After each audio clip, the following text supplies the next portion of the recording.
హృదయపూర్వకంగా నమస్కరిస్తా ఉంది. యథాలాపంగానే మళ్ళీ ఈరోజు కూడా మేము విశ్వోదయంతోనే అభివృద్ధి పదంతోనే మిమ్మల్ని పలకరిస్తా ఉన్నాం. ఈ వైఎస్ఆర్ కాంగ్రెస్ పార్టీ అధికారంలోకి వచ్చిన తర్వాత ప్రొద్దుటూరు పట్టణానికి ఇది ఆనవాయితీ అయిపోయింది.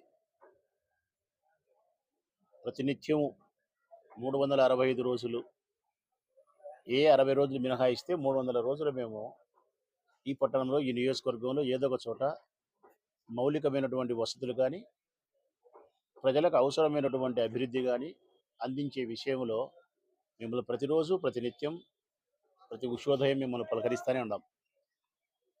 దీనికి మేము చాలా సంతోషపడతా ఉన్నాం, చాలా గర్వపడతా ఉన్నాం. మా పార్టీకి, మాకు మీరు ఓటేసి మా పైన పెట్టిన బాధ్యతను సక్రమంగా నిర్వర్తిస్తా ఉన్నామని ఒకవైపు, మీకు మంచి జరుగుతుంది